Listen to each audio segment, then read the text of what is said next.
Tinapay mula sa langit.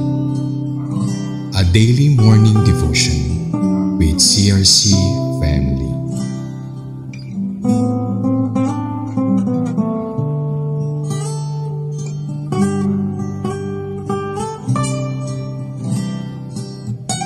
Pagpalang umaga po sa lahat. Samahan niyo po ako para sa ating daily morning devotion. And before we start, let us all pray. God the Father in heaven, we praise and glorify your holy name. We thank you for this new morning, new life, new strength, and new start of the year 2025. This morning po, we ask the help and guidance of the Holy Spirit upang manawaan at maitanim sa aming mga puso ang mensahe na nais mong ipahatid ngayong umaga. Ikaw po ang siyang maitaas, madakila at maparangalan sa buong programang ito. Ito po ang aming dalangin sa pangalan ni Jesus. Amen.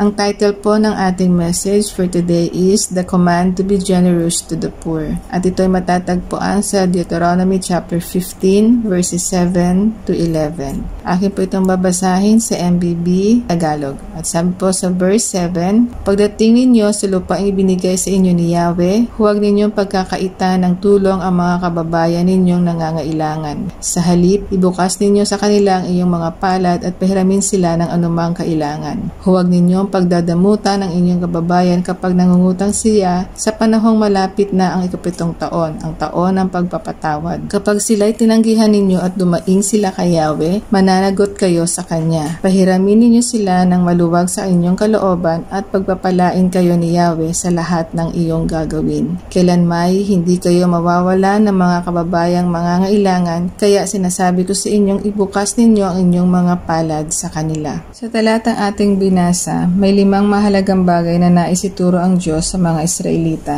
Una, huwag pagkaitan ng tulong ang mga kababayang nangangailangan. Pangalawa, maging bukas palad at mapagpahiram sa anumang kailangan nila. Pangatlo, huwag maging maramot. Pang-apat, huwag tumanggi sa pagpapahiram lalo't malapit na 7 taon o taon ng pagpapatawad. At pang-5, gawin ang pagpapahiram ng maluwag sa kalooban. Nagbigay rin ng babala ang Diyos. At sabi niya, kapag sila'y tinanggihan sa pagpapahiram at dumaing sila sa Diyos, mananagot sila kay Yahweh. At sa pagpapahiram ay meron din kalakip na gantimpala. At ito ay mababasa sa verse 10. Sabi doon, pagpapalain kayo ng Diyos sa lahat ng inyong gagawin. Bilang application sa ating panahon ngayon, ang utang ay malaking responsibilidad na dapat ay bayaran sa takdang oras na nakapagkasunduan. Dapat ay may isang salita ka upang ikaw ay mapagkatiwalaan sa maliit man o malaking halaga na magkaroon ka ng integridad, ito man ay utang sa kamag-anak, kaibigan o sa negosyo. Madalas ito ay nagiging sanhi ng alitan sa pamilya at minsan nga inuuwi pa sa demandahan. Minsan pa nga ay buhay pa ang kapalit, maaring nagpakamatay dahil sa kahiyan o pinatay dahil sa galit. At para po sa ating conclusion, it is God's command to be generous to the poor.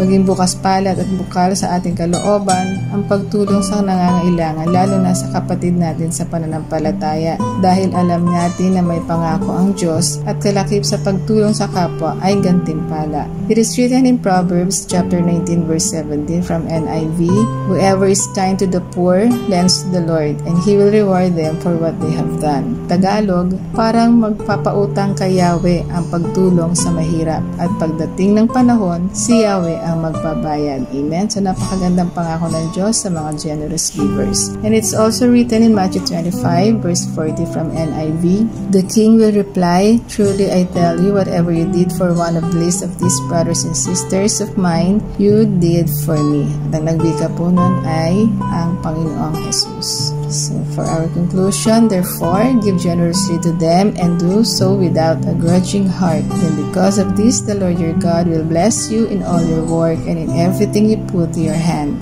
At ito po ay matatagpuan sa verse 10 na ating pong binasa.